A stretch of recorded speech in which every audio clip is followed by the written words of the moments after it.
Hello friends, welcome to स्टडीकर। मैं हूं आपका दोस्त प्रभाकर। आज के इस इंपॉर्टेंट लेक्चर में हम सभी डिस्कस करने वाले हैं 27 जुलाई 2024 के मोस्ट इंपॉर्टेंट करेंट अफेयर्स के क्वेश्चन। तो आप इस पूरे लेक्चर को बहुत ही ध्यान से लास्ट तक जरूर देखिएगा। पहला और इम्पॉर्टेंट क्वेश्चन है, किस राज्य में स्थित चराई देव के मोइदम को भारत के 43वें विश्व विरासत स्थल के रूप में घोषित किया गया है? आंसर हो जाएगा असम। तो असम राज्य में स्थित है चराई देव के मोइदम, तो उन्हें भारत के 43वें विश्व विरासत स्थल के रूप में घोषित किया गया है। दोस्तों, जो चराई देव के मोइदम है, यह असम के अहोम राजवंश के कब्रिस्तान है। तो इन्हीं को यूनेस्को विश्व विरासत स्थल अभी हाल ही में घोषित किया गया है। तो अब भारत में 43 विश्व विरासत स्थल हो गए हैं। बात आई है अहोम राजवंश की, तो असम पर 1228 से लेकर 1826 तक अहोम राजवंश का शासन रहा है, यानी लगभग 600 सालों तक असम पर अहोम राजवंश का शासन रहा है। और अहोम राजवंश की राजधानी क्या थी? चराई देव। दोस्तों, अभी हाल ही में नई दिल्ली में 21 से 31 जुलाई 2024 तक यूनेस्को की विश्व विरासत समिति की 46वीं बैठक आयोजित की जा रही है। और इसी बैठक में अहोम राजवंश के चराई देव के मोइदम को यूनेस्को विश्व विरासत स्थल घोषित करने का निर्णय लिया गया है। चलिए कुछ इंपॉर्टेंट फैक्ट डिस्कस करते हैं। तो अगर आपसे पूछा जाए कि सबसे ज्यादा विश्व विरासत स्थल वाला देश कौन है, तो वो है इटली। तो इटली में 59 विश्व विरासत स्थल हैं। फिर उसके बाद है चाइना। तो चाइना में 57 विश्व विरासत स्थल है, यानी पहले स्थान पर इटली और दूसरे स्थान पर है चाइना। और भारत इस मामले में 6वें स्थान पर है। तो भारत में 43 विश्व विरासत स्थल है। 2023 में कर्नाटक के होयसला मंदिर को 42वें विश्व धरोहर स्थल के रूप में घोषित किया गया था। इस प्रकार से भारत में अब 35 सांस्कृतिक, 7 प्राकृतिक और 1 मिश्रित विश्व विरासत स्थल है। भारत में पहली बार 1983 में अजंता की गुफा, जो कि महाराष्ट्र में है, एलोरा की गुफा, ये भी महाराष्ट्र में है, ताजमहल ये आगरा उत्तर प्रदेश में है, और आगरा का किला ये भी उत्तर प्रदेश में है। तो इनको पहली बार विश्व विरासत स्थल घोषित किया गया था। 2023 में यूनेस्को ने पश्चिम बंगाल के शांति निकेतन को भारत का 41वां यूनेस्को विश्व धरोहर स्थल घोषित किया था।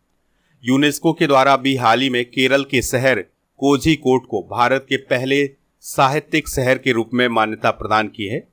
भारत ने यूनेस्को की विश्व विरासत सूची 2024-25 के लिए मराठा सैन्य परिदृश्य को नॉमिनेट अभी हाल ही में किया है। गुजरात का गरबा नृत्य यूनेस्को की अमूर्त सांस्कृतिक विरासत सूची में शामिल किया गया है। तो ये सभी फैक्ट आप नोट कर लीजिएगा। बात आई है यूनेस्को की, तो यूनेस्को को स्थापित किया गया था 16 नवंबर 1945 को। मुख्यालय इसका पेरिस, फ्रांस में है। इसके मेंबर हैं 193 और 11 इसके सहयोगी सदस्य हैं। और इसके महानिदेशक हैं ऑड्रे अजोले। आप इस पूरे लेक्चर को बहुत ही ध्यान से लास्ट तक देखिएगा। लास्ट में आपसे क्वेश्चन पूछा जाएगा जिसका आंसर आपको कमेंट बॉक्स में देना है। अगर आप चैनल पर पहली बार आए हैं तो सब्सक्राइब कर लें, बेल आइकन भी दबा लें, जिससे आपको समय पर सबसे पहले नोटिफिकेशन मिल सकेगा। दोस्तों, आप स्टडी करके ऐप को डाउनलोड कर लीजिएगा। ऐप का लिंक डिस्क्रिप्शन बॉक्स में दिया गया है। तो यहाँ पर आपको paid course, e book, test series, PDF, daily quiz, ये सभी मिल जाएगा। इसके अलावा आपको टेस्ट पास भी मिल जाएगा। तो टेस्ट पास के ऑप्शन पर जाएंगे तो आपको भारत में जितने भी कॉम्पिटिटिव एग्जाम होते हैं उन सभी के लिए टेस्ट मिल जाएंगे। तो ये जो टेस्ट होगा इसकी वैलिडिटी 1 वर्ष के लिए होगी और यहाँ पर आपको 3000 से अधिक टेस्ट मिल जाएंगे। नेक्स्ट क्वेश्चन है, किस मंत्रालय ने इस्पात आयात निगरानी प्रणाली 2.0 पोर्टल लॉन्च किया है? आंसर हो जाएगा इस्पात मंत्रालय ने। तो दोस्तों, इस्पात मंत्रालय ने कौन सा पोर्टल लॉन्च किया है? इस्पात आयात निगरानी प्रणाली 2.0 पोर्टल। तो आपको याद रखना है कि केंद्रीय इस्पात और भारी उद्योग मंत्री कौन है? HD कुमारस्वामी। तो इन्हीं के द्वारा इस पोर्टल को लॉन्च किया गया है। इसका जो पहला वर्जन है ये 2019 में लॉन्च किया गया था। दोस्तों, इस पोर्टल का प्रमुख काम होता है घरेलू उद्योग को विस्तृत इस्पात आयात डेटा प्रदान करना। चलिए कुछ प्रमुख ऐप और पोर्टल डिस्कस करते हैं। जैसे रिटेल डायरेक्ट ऐप अभी हाल ही में RBI के द्वारा लॉन्च किया गया था। लोकपथ मोबाइल ऐप मध्य प्रदेश की गवर्नमेंट के द्वारा लॉन्च किया गया है। सिंह सूचना ऐप गुजरात सरकार के द्वारा लॉन्च किया गया है। अरुणपोल ऐप अरुणाचल प्रदेश की पुलिस के द्वारा लॉन्च किया गया है। पैच रिपोर्टिंग ऐप उत्तराखंड की सरकार के द्वारा। कंज्यूमर ऐप उत्तर प्रदेश की सरकार के द्वारा और राजमार्ग यात्रा ऐप भारतीय राष्ट्रीय राजमार्ग प्राधिकरण के द्वारा लॉन्च किया गया है। उद्गम पोर्टल आरबीआई के द्वारा, सुस्वागतम पोर्टल सुप्रीम कोर्ट के द्वारा, उल्लास ऐप केंद्रीय शिक्षा मंत्रालय के द्वारा, विरासत पोर्टल गृह मंत्रालय के द्वारा, ई केयर पोर्टल स्वास्थ्य परिवार कल्याण मंत्रालय के द्वारा, झरनी युवा पोर्टल झारखंड सरकार के द्वारा, मेरी लाइफ ऐप पर्यावरण एवं जलवायु मंत्रालय के द्वारा, वॉलेट ऐप गूगल के द्वारा अभी हाल ही में लॉन्च किया गया है। स्वाति पोर्टल अजय कुमार सूद जी के द्वारा लॉन्च किया गया है। ग्राम मंच ऐप पंचायती राज मंत्रालय के द्वारा, साथी पोर्टल कृषि मंत्रालय के द्वारा, प्रहरी ऐप बीएसएफ और गृह मंत्रालय के द्वारा और जल दूत ऐप ग्रामीण विकास मंत्रालय के द्वारा लॉन्च किया गया है। अगला क्वेश्चन है, भारत के 500वें सामुदायिक रेडियो स्टेशन की शुरुआत कहाँ की गई है? आंसर हो जाएगा आइजोल में। तो मिजोरम की कैपिटल आइजोल में 500वां सामुदायिक रेडियो स्टेशन शुरू किया गया है। अच्छा, रांची की बात करें तो झारखंड के रांची में पूर्वी भारत का पहला दिव्यांग विश्वविद्यालय खोला जाएगा और उत्तराखंड के देहरादून में पहली वर्ल्ड गैलरी खोली गई है। श्रीनगर की बात करें तो श्रीनगर को विश्व शिल्प परिषद के द्वारा चौथे भारतीय वर्ल्ड क्राफ्ट सिटी का नाम अभी हाल ही में दिया गया है, यानी श्रीनगर को वर्ल्ड क्राफ्ट सिटी घोषित किया गया है विश्व शिल्प परिषद के द्वारा।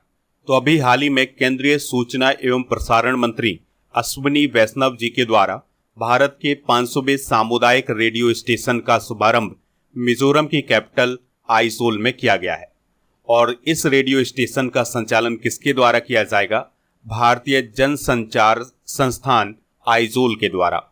अच्छा, रेडियो की बात आई है तो आपको याद रखना है कि विश्व रेडियो दिवस कब मनाया जाता है? 13 फरवरी को। और भारत में राष्ट्रीय प्रसारण दिवस कब मनाया जाता है? हर साल 23 जुलाई को। तो ये फैक्ट भी आप नोट कर लें। बात आई है मिजोरम की, कैपिटल इसकी आइजोल है। गठन इसका 20 फरवरी 1987 को हुआ था। मुख्यमंत्री हैं लाल दोहोमा, राज्यपाल हैं कम्भमपति हरि बाबू और मिजोरम की जो अंतर्राष्ट्रीय सीमा है ये म्यांमार और बांग्लादेश से लगती है। देखिए मिजोरम की जो लोकेशन है वो आप यहाँ पर देख सकते हैं और इसकी सीमा किन राज्यों से लगती है? त्रिपुरा, असम और मणिपुर से। हिमालयन सीरो मिजोरम का राजकीय पशु है। मिजोरम की सर्वोच्च चोटी कौन है? Blue mountain. और यहाँ पर कौन कौन से राष्ट्रीय उद्यान हैं? तो फोंगपुई राष्ट्रीय उद्यान और मुरलैन राष्ट्रीय उद्यान। तो ये 2 नेशनल पार्क हैं मिजोरम में। अच्छा, मिजोरम राज्य की पहली महिला कैबिनेट मंत्री कौन बनी थी कुछ समय पहले?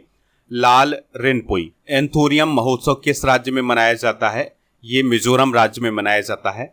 दक्षिण माओ बुआंग मिजोरम का पहला ओडीएफ प्लस गांव बना है और मिजोरम विधानसभा में समान नागरिक संहिता के खिलाफ कुछ समय पहले प्रस्ताव पारित किया गया था। दोस्तों, मिजोरम में उड़ने वाली छिपकली की एक नई प्रजाति मिली है जिसका नाम मिजोरम के नाम पर रखा गया है, जिसका नाम है गेक्को मिजोरामेसिस। अगला क्वेश्चन है, शीतकालीन ओलंपिक 2034 की मेजबानी कौन सा शहर करेगा? आंसर हो जाएगा साल्ट लेक सिटी।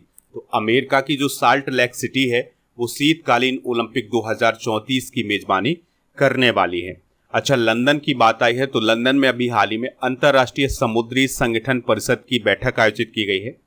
अच्छा, पेरिस की बात आई है तो पेरिस में स्थित है एफिल टावर, तो वहां पर अभी हाल ही में यूपीआई को लॉन्च किया गया है। न्यूयॉर्क की बात करें तो न्यूयॉर्क शहर के मेट लाइफ स्टेडियम में फीफा विश्व कप 2026 का फाइनल आयोजित किया जाएगा। तो ये सभी फैक्ट आप नोट कर लीजिएगा। तो अभी हाल ही में अंतर्राष्ट्रीय ओलंपिक समिति के द्वारा साल्ट लेक सिटी को 2034 शीतकालीन ओलंपिक का मेजबान बनाया गया है। साल्ट लेक सिटी की अगर हम बात करें तो यह अमेरिका के राज्य यूटा की राजधानी है और सबसे अधिक आबादी वाला शहर है। अच्छा, विंटर ओलंपिक 2022 का आयोजन किस देश में किया गया था? चाइना में। 2026 में इसका आयोजन इटली में किया जाएगा, 2030 में इसका आयोजन फ्रांस में किया जाएगा और 2034 में इसका आयोजन साल्ट लेक सिटी अमेरिका में किया जाएगा। दोस्तों, जो ग्रीष्मकालीन ओलंपिक है 2024 की, ये पेरिस फ्रांस में आयोजित किए जा रहे हैं और ग्रीष्मकालीन ओलंपिक 2028 का आयोजन लॉस एंजल्स अमेरिका में किया जाएगा। क्रिकेट विश्व कप 2027 का आयोजन दक्षिण अफ्रीका, नामीबिया और जिम्बाब्वे में किया जाएगा। BWF विश्व जूनियर बैडमिंटन चैंपियनशिप 2025 का आयोजन गुवाहाटी, असम में किया जाएगा और 38वें राष्ट्रीय खेलों का आयोजन उत्तराखंड में किया जाएगा। तो ये कुछ खेल प्रतियोगिताएं हैं, इन्हें भी आप नोट कर लीजिएगा। अगला क्वेश्चन है, हाल ही में किसे अंतर्राष्ट्रीय ओलंपिक समिति का सदस्य चुना गया है? आंसर हो जाएगा इसका नीता अंबानी को। तो नीता अंबानी अभी हाल ही में अंतर्राष्ट्रीय ओलंपिक समिति की सदस्य चुनी गई हैं। यहाँ पर बात आई है मनोलो मार्केज की, तो यह भारतीय पुरुष फुटबॉल टीम के मुख्य कोच बनाए गए हैं। रेचल रीव्स अभी हाल ही में ब्रिटेन की पहली महिला वित्त मंत्री बनी है और राजेंद्र खन्ना अभी हाल ही में भारत के एडिशनल नेशनल सिक्योरिटी एडवाइजर बनाए गए हैं। तो दोस्तों, इंटरनेशनल ओलंपिक कमेटी के द्वारा नीता अंबानी को दूसरी बार सदस्य चुना गया है। तो इन्हें 93 वोट्स के साथ इंटरनेशनल ओलंपिक कमेटी का सदस्य चुना गया है। इन्हें पहली बार 2016 में रियो ओलंपिक के दौरान इंटरनेशनल ओलंपिक समिति का सदस्य बनाया गया था। यानी नीता अंबानी दूसरी बार इंटरनेशनल ओलंपिक समिति की सदस्य चुनी गई हैं।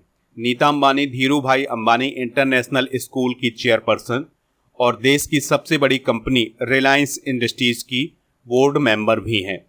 हाल ही में की गई कुछ महत्वपूर्ण नियुक्तियां डिस्कस करते हैं। तो धनलक्ष्मी बैंक के एमडी कौन बने हैं? अजित कुमार के। एनटीए के महानिदेशक कौन बनाए गए हैं? प्रदीप सिंह खरोला। उप सेना प्रमुख कौन बनाए गए हैं? एनएस राजा सुब्रमणी। लोकसभा अध्यक्ष कौन बने हैं? ओम बिरला। लोकसभा में नेता प्रतिपक्ष कौन बने हैं? राहुल गांधी। विदेश सचिव कौन बने हैं? विक्रम मिश्री। महाराष्ट्र की पहली महिला मुख्य सचिव कौन बनी है? सुजाता सोनिक। जीएसटी अपीलीय न्यायाधिकरण के प्रमुख कौन बने हैं? संजय कुमार मिश्रा। टाटा इलेक्ट्रॉनिक्स के अध्यक्ष कौन बने हैं? एन चंद्रशेखरन। नेक्स्ट क्वेश्चन है, कारगिल विजय दिवस कब मनाया जाता है?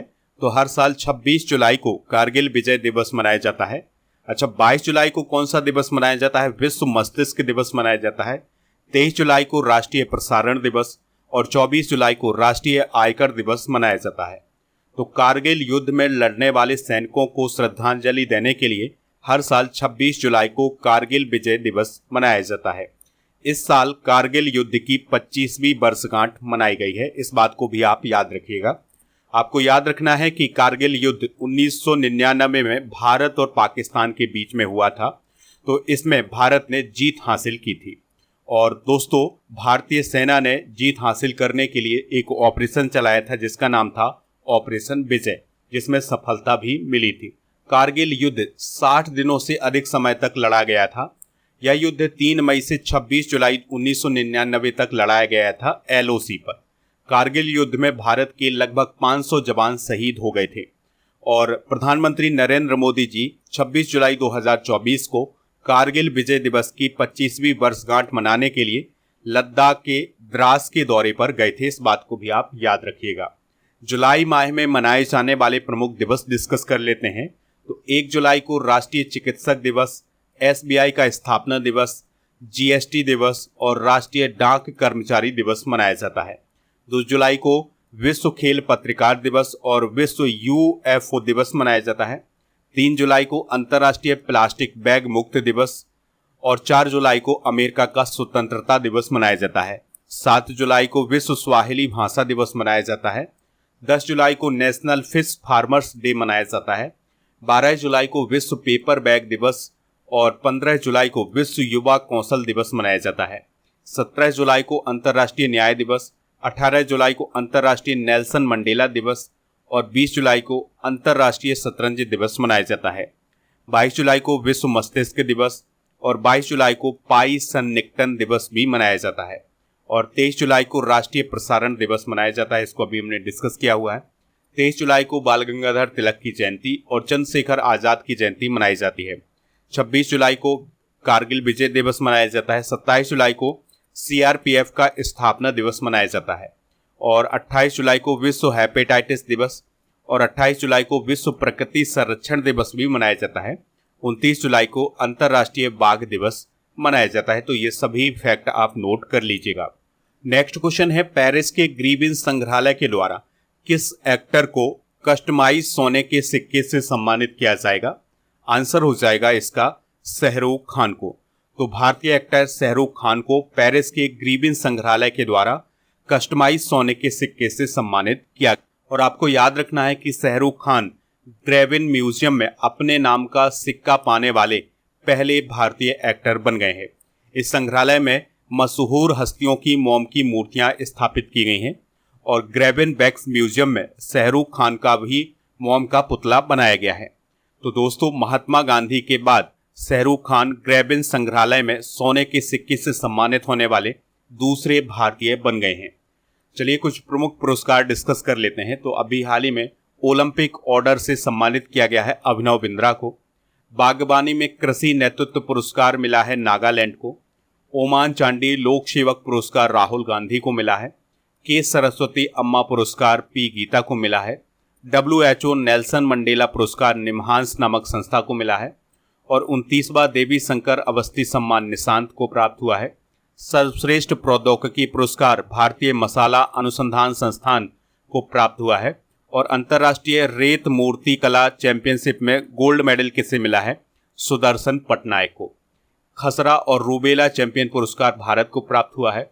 संगीत कला निधि पुरस्कार 2024 TM कृष्णा को प्राप्त हुआ है और नृत्य कला निधि पुरस्कार 2024 नीना प्रसाद को दिया गया है।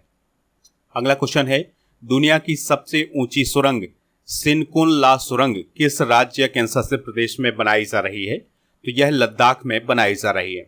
तो दोस्तों, लद्दाख में सिनकुन ला सुरंग दुनिया की सबसे ऊंचाई पर स्थित सुरंग होने वाली है। इसका उद्घाटन अभी हाल ही में प्राइम मिनिस्टर मोदी जी ने किया है। यह सुरंग कितनी लंबी है? 4.1 मीटर लंबी है और यह 15,800 फीट की ऊंचाई पर स्थित है। चलिए कुछ इंपॉर्टेंट फैक्ट डिस्कस करते हैं। तो सैला सुरंग का उद्घाटन कुछ समय पहले अरुणाचल प्रदेश में PM मोदी ने किया था। यह सुरंग 13,000 फीट की ऊंचाई पर स्थित है। तो सैला सुरंग 13,000 फीट से अधिक की ऊंचाई पर दुनिया की सबसे लंबी 2 लेन सुरंग है। और आपको याद रखना है कि मैरोगे सुरंग का निर्माण जम्मू कश्मीर में किया जा रहा है। दोस्तों, अटल सुरंग जो कि हिमाचल प्रदेश में है, इसकी लंबाई है 9.02 किलोमीटर। तो यह मनाली लेह राजमार्ग पर निर्मित रोहतांग दर्रे के नीचे से गुजरती है। इस बात को आप याद रखिएगा। अगला क्वेश्चन है, भारत आसियान विदेश मंत्रियों के सम्मेलन में भारत की तरफ से किसने हिस्सा लिया है? S जयशंकर ने। तो दोस्तों, विदेश मंत्री हैं S जयशंकर। तो उन्होंने लाओस की कैपिटल वियंतियाने में भारत आसियान पोस्ट मिनिस्ट्रियल सम्मेलन में हिस्सा लिया है। इस बैठक की अध्यक्षता किसने की है? लाओस देश ने। लाओस वर्तमान में आसियान का अध्यक्ष भी है। आसियान की बात करें तो यह दक्षिण पूर्व एशियाई देशों का एक ऑर्गेनाइजेशन है। इसकी स्थापना 1967 में की गई थी। इसके 10 मेंबर हैं, ब्रुनेई, कंबोडिया, इंडोनेशिया और Laos, Malaysia, Myanmar, Philippines, Singapore, Thailand और वियतनाम। और आपको याद रखना है कि तिमोर लेत्से को आसियान में पर्यवेक्षक का दर्जा दिया गया है। आसियान का मुख्यालय जकार्ता, इंडोनेशिया में है। चलिए कुछ प्रमुख सम्मेलन डिस्कस करते हैं। तो एंटी डोपिंग सम्मेलन 2024 नई दिल्ली में हुआ था। 7वां हिंद महासागर सम्मेलन 2024 पर्थ, ऑस्ट्रेलिया में हुआ था। स्टॉप टीबी पार्टनरशिप मीटिंग 2024 का आयोजन ब्राजील में किया गया है। G77 शिखर सम्मेलन युगांडा में किया गया है। विश्व सरकार शिखर सम्मेलन 2024 दुबई में किया गया है। खनन मंत्रियों का सम्मेलन 2024 भोपाल, मध्य प्रदेश में किया गया है। क्षेत्रीय राजभाषा सम्मेलन बेंगलुरु में किया गया है। और आतंकवाद से निपटने पर पहली बार EU यानी कि यूरोपियन यूनियन और भारत गोलमेज सम्मेलन नई दिल्ली में आयोजित किया गया है। अगला क्वेश्चन है, पैराग्लाइडिंग वर्ल्ड कप 2024 का आयोजन किस देश में किया जाएगा? तो इसका आयोजन भारत में किया जाएगा। अर्जेंटीना की बात आई है तो अर्जेंटीना ने अभी हाल ही में कोपा अमेरिका कप जीता है। ये फुटबॉल से संबंधित है। स्पेन की बात आई है तो स्पेन ने भी यूरो कप 2024 जीता है। ये भी फुटबॉल से संबंधित है। ब्राजील की बात करें तो यहाँ पर G20 शिखर सम्मेलन 2024 का आयोजन किया जाएगा। तो दोस्तों, वर्ल्ड पैराग्लाइडिंग चैंपियनशिप 2024 का आयोजन हिमाचल प्रदेश में किया जाने वाला है और यह आयोजन 2 से 9 नवंबर के बीच में किया जाएगा बीड़ विलिंग में। इसमें 40 से 50 देश प्रतिभागी हो सकते हैं, यानी 40 से 50 देश इसमें हिस्सा ले सकते हैं। तो ये थे आज के करंट अफेयर्स के क्वेश्चन। चलिए अब हम कल के करंट अफेयर्स के क्वेश्चन एक बार रिवाइज कर लेते हैं। गोवा शिपयार्ड लिमिटेड ने हाल ही में कौन सा युद्धपोत लॉन्च किया है? त्रिपुट। मिन ओंग हेलेंग किस देश के कार्यवाहक राष्ट्रपति बने हैं? म्यांमार। डेविड लेमी किस देश के विदेश सचिव हैं जिन्होंने भारत का दौरा किया है? ब्रिटेन। और किस देश के त्रिभुवन अंतर्राष्ट्रीय हवाई अड्डे से उड़ान भरते समय विमान के दुर्घटनाग्रस्त होने से 18 लोगों की मौत हो गई है? नेपाल। बिलियन इम्प्रेशंस का उद्घाटन कहाँ किया गया है? रांची में। C.T. कुरियन का निधन हो गया है, वह कौन थे? वह एक अर्थशास्त्री थे। 21वां एक्सरसाइज खान क्वेस्ट 2024 का आयोजन किस देश में किया जा रहा है? मंगोलिया में। राष्ट्रपति भवन के दरबार हॉल का नाम बदलकर क्या कर दिया गया है? गणतंत्र मंडप। बहामास कॉमनवेल्थ के हाई कमिश्नर कौन बने हैं? मयंक जोशी। आज के जनरल नॉलेज के पिटारे में हम प्रमुख खनिज उत्पादन डिस्कस करेंगे भारत और विश्व में। तो कोयला का सबसे अधिक उत्पादन चाइना में होता है और भारत में छत्तीसगढ़ में। हीरा का सबसे अधिक उत्पादन रूस में होता है, भारत में मध्य प्रदेश में। तांबा का सबसे अधिक उत्पादन चिली में होता है और भारत में मध्य प्रदेश में इसका उत्पादन सबसे अधिक होता है। लोहे का सबसे अधिक उत्पादन ऑस्ट्रेलिया में और भारत में ओडिशा में होता है। चांदी का सबसे अधिक उत्पादन मैक्सिको में और भारत में राजस्थान में होता है। कच्चे तेल का सबसे अधिक उत्पादन अमेरिका में और भारत में राजस्थान में होता है। प्राकृतिक गैस का सबसे अधिक उत्पादन रूस में और भारत में असम में होता है। बॉक्साइट का सबसे अधिक उत्पादन ऑस्ट्रेलिया में और भारत में सबसे अधिक उत्पादन ओडिशा में होता है। सोने का सबसे अधिक उत्पादन चाइना में होता है और भारत में कर्नाटक में होता है। तो ये कुछ प्रमुख खनिज उत्पादक देश और राज्य हैं। दोस्तों, कल के करंट अफेयर्स में आपसे पूछा गया था कि बेतला नेशनल पार्क किस राज्य में है, तो ये झारखंड राज्य में है। तो लगभग सभी लोगों ने इसका आंसर झारखंड बताया हुआ है। आज का क्वेश्चन है 38वें राष्ट्रीय खेल 2024 किस राज्य में आयोजित किए जाएंगे? जो भी इसका राइट आंसर हो कमेंट बॉक्स में जरूर बताइएगा, हमें इंतजार रहेगा आपके आंसर का। आप हमारे टेलीग्राम चैनल को ज्वाइन कर लीजिएगा। आपको टेलीग्राम पर जाना है, स्टडी कर ऑफिशियल सर्च करना है तो हमारा चैनल मिल जाएगा। उसको ज्वाइन कर लेंगे तो आपको यहाँ पर PDF मिल जाएगा करंट अफेयर्स का। ऐप को डाउनलोड कर लीजिएगा। ऐप पर आपको ई बुक मिल जाएंगी मंथली करंट अफेयर्स की। इसके अलावा टॉपिक वाइज करंट अफेयर्स की, मैराथन क्लास की PDF मिल जाएंगी। तो ये सभी PDF और ई बुक आपको ऐप पर मिल जाएंगी। ऐप का लिंक डिस्क्रिप्शन बॉक्स में दिया गया है। ऐप पर आपको डेली करंट अफेयर्स का टेस्ट भी मिलता है, तो इसको भी दीजिए, यहाँ से आपकी तैयारी पता चल सकेगी। जून 2024 के करंट अफेयर्स की ई बुक हिंदी और इंग्लिश दोनों मीडियम में आपको ऐप पर मिल जाएगी। इसके अलावा ईयरली करंट अफेयर्स और मंथली करंट अफेयर्स की ई बुक भी आपको इंग्लिश और हिंदी मीडियम में ऐप पर मिल जाएगी। तो इन सभी को प्राप्त करने के लिए ऐप को जरूर डाउनलोड करें।